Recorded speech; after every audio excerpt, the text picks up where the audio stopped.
Hello po, magandang tanghali po sa inyo lahat yan, mga kaibigan, mga kababayan, mga barkada.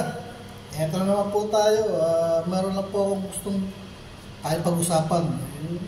Mga kuro-kuro lang na dapat din malaman ninyo na ako, na meron lang akong gustong ipaabot sa inyo na kasi ikabubuto natin lahat, ito'y kuro-kuro lang makakakala.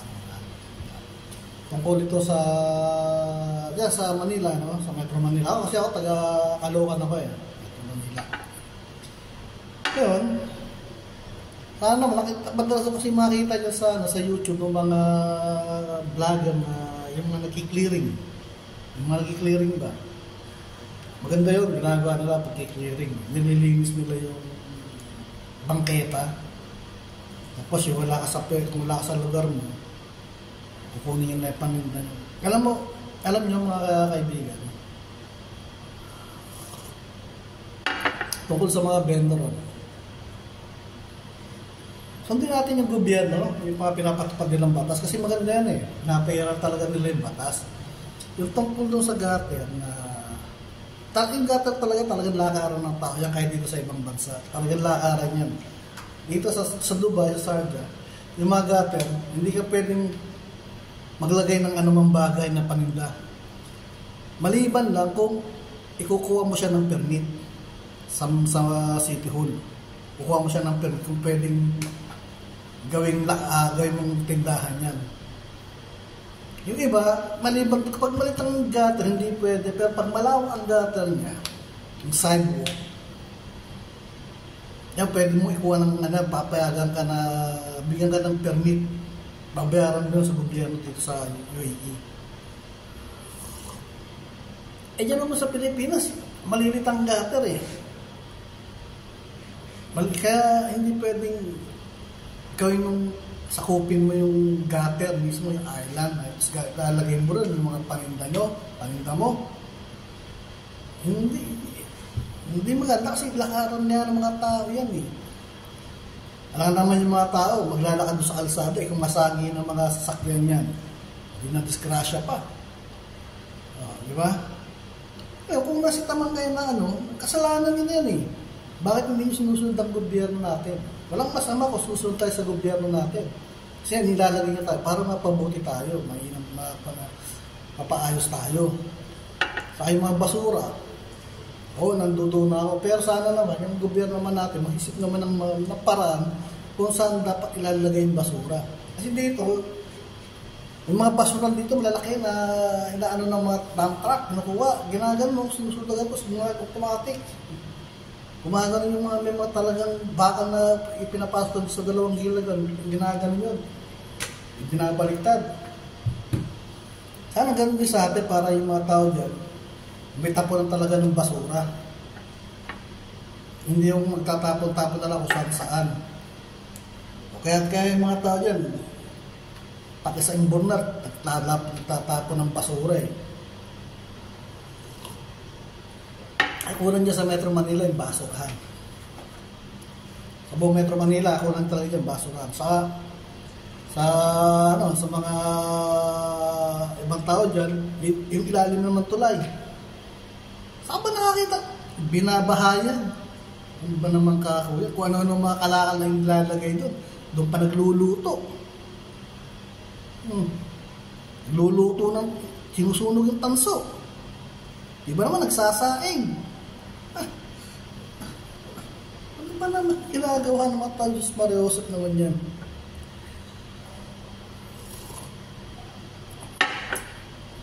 Ginawa ng binahayan na. Sobrang mga tao sa atin sa Manila, sobrang tigas ang ulo. Oh my God, pagsusulat pa sa pader, yung mga poste, yung mga bakod, yung mga tulay, pipintahan, yung mga kung ano, susulatan ng mga kung ano, kabalbalan. Sana naman, huwag mong gawin yun. Makakasira ng imahe, pinapaganda nga ng mga mayor natin sa Metro Manila, yung buong Metro Manila para gumanda. Tapos kayo naman, pintura at sulat dito, sulat doon, pinta rito, pinta roon. Huwag naman ganon. Ano niya kasi hindi kayo nakakatulong sa gobyerno, nakakaperwiso kayo.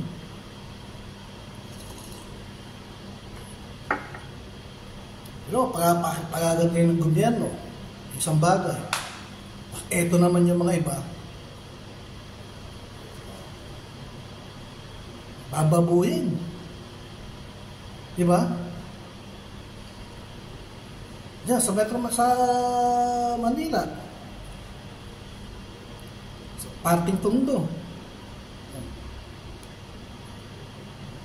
Grabe. Gano'n mo yung kalsada ron. Saan ba lugar yun? Yung kalsada, ginawang tapunan ng basura. Di ba? Kasi hindi magandang tingnan, nakakadiri. Di ba? Ngayon, ito na lang gawin nyo. Kung yung mga basura nyo, ilagay nyo sa sako, tapos tabi, pag may duman na basura, karga, tapon. Ganun lang. Sa amin, ganyan kami. Kami sa bagong baryo. May mga sako kami nakanda. Lagay doon ng basura, walis. Mga basura, doon lalagay. Tapos, pag may dumating yung basura, may araw sa dumating basura sa amin, sa bagong baryo. Yung basura, tapon doon sa basura, sa truck. Karga sa truck. Hindi, iba, ang gagawin.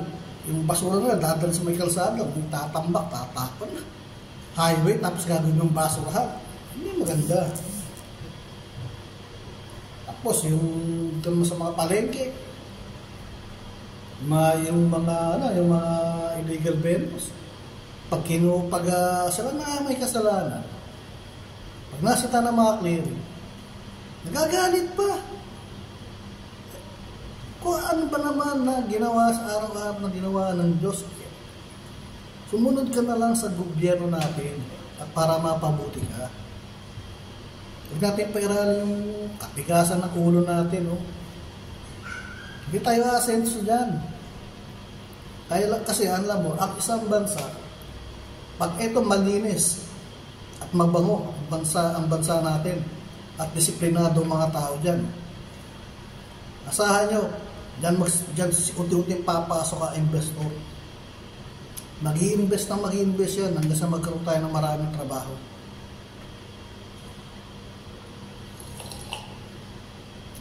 Meron pa. Yung mga kumukonekta ng mga kuryente, mga kawad, ba? Kaya nagsisimula yung sunog Jumper kayo ng jumper. Tapos magkakaroon kayo ng sunog. Tapos sasabihin niya, ang bumbero tagal dumating. Yung bumbero, yung truck nila, walang tubig. Tayo naman sana, tigilan natin yung kaka-jumper kasi yan dyan magsisimula ang sunog nag-jumper ka, nagsunog sunog. Ilang bayan pinirwiso mo, ilang tao pinirwiso mo. Di ba? Ngayon, kung wala kang pambayad ng kuryente, bomba, di makikabit ka na lang. Makikabit ka. Sa isang buwan. Share ka na lang. Huwag natin ugaliin yung pagnanakaw ng kuryente. Sabi nga ang magnanakaw ay mapagsamantala, madaling magkunwari, madaling makilala. Di ba? Hindi maganda yun pagnanakaw sa kuryente, pagnanakaw sa tubig. Biro nyo dyan. Biro mo, nasa ilalim na ng imbornal na tubo. Binutas. Para lang makakonekta ng tubig. Tapos yung mga kawawa, yung mga nagbabayad ng maayos, naapektuhan. Naapektuhan sila dahil humina yung daloy ng tubig nila Di ba? Ganun sa kuryente. Kung kumabit ka, yung kinabitan mo, yun na yung nagsasakripisyo ng nagbabayad ng kuryente mo, na illegal ka. Di ba? Natugalin nyo, huwag na tayo magnakaw ng tayo magnakaw sa Meralco at huwag tayo tigilan natin pagnanakaw ng tubig sa Nawasa. Kasi hindi magandang imahe yan. Maging malinis sa ating kapaligiran. Yung mga basura, i-segregate natin. Ilagay natin sa tamang lalagyan, lagayan. So ito ating dump truck. Karga. Malinis. Mga bangketa natin, panatiliin natin maayos. Para makaliwala sa tingin. Yan. Ganun nakasimple eh. Para hindi pa yung gobyerno natin, matuwa naman sa atin. Matuwa sa mga mamamayan niya, sa mga nasasakupan niya.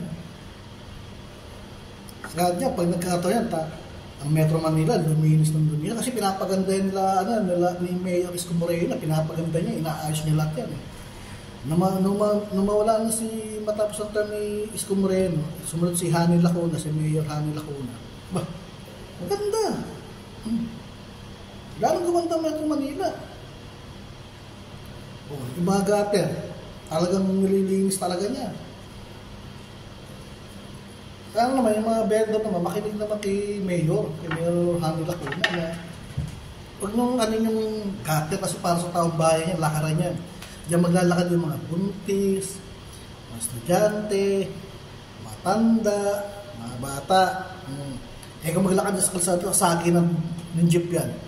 Di kawawa naman dahil ibig na yung lalakaran yung ligtas siya ron, napababa sa kalsada, na-disgrasya. Hindi pa kayo yan. Nababagabag yan, kalooban yan. Dahil sa kagustuhan yung kumita, permission naman kayo ng tao. Mas maganda pa yung gutter, huwag nyo harangan, huwag nyo gawing pwesto yung tindahan ninyo. Kung hanggang saan ang lugar mo, hanggang doon ka na lang. Kasi kakatira mo, harapan mo, okay, harapan mo, ikaw ba nagpagawa niyan? Diba? Hindi naman ikaw nagpagawa niyan eh, gobyerno nagpagawa niyan eh. Saka yung may sukat yung lote mo. Sana manatili tayo sa maayos na paraan at saka makontento tayo sa isang bagay. Kung anong ating, yun na lang. Ngayon, kung gusto mo talagang malaki pwesa mo, di bumili ka na sa sarili mong pwesto. Yan. Lumayo sa ibang lugar. Kumuha ka ng mga sa hektarya. Hindi, magsawa ka. Gawin mo kung anong gusto mo ron. Yun lang yung akin, yung sa nasa lobby ko, ha.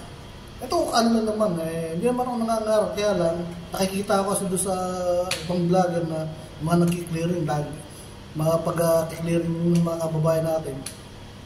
Sundin naman natin sila. At huwag tayo magagalit niyan kasi trabaho lang yan. Wala silang ginagawang masama sa inyo o sa atin.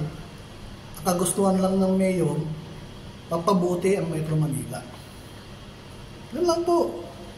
Isipan po natin maigi yung mga kagandahan na binibigay ng ating mayor. Sundin po natin mga mayor natin. Ang mayor, ang vice mayor, ang konsyal, lalo na ang mga barangay na at barangay captain natin. Kung sabihin, sundin tayo. Sundin natin sila. Kasi para sa kabubuti rin natin yan eh. Hindi para sa isang tao lang. Pinapabuti ng mayor, ng barangay captain, ang komunidad para maayos, maganda. At pag nagkaroon ng magandang maayos yan, nagkaroon na ng lahat ng Metro Manila, maayos na, malinis. Wala na yung mga sulat-sulat sa mga pader, yung sunog-sunog sa mga tanso-tanso, o yung magtatapon ng basura kung saan-saan. At yan, kapag nangyari, luminis yan, papasok dyan, dyan na papasok ang mga investor natin.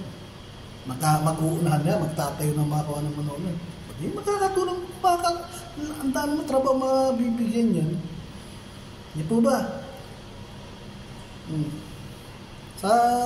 Sundin natin yung batas natin, yung batas traffic. Yung batas traffic natin, sundin natin yan. Yung importante rin yan. Gets po ninyo? So, hanggang doon na lang po. Sana, huwag niyong masama yung sinabi ko. Ito hindi naman to para sa ano eh. Yung ano lang, yung kunting paalala lang sa inyo. Ano po, sana naiintindihan po ninyo ako. Maraming po salamat. Hanggang sa susunod po muli. Bye-bye!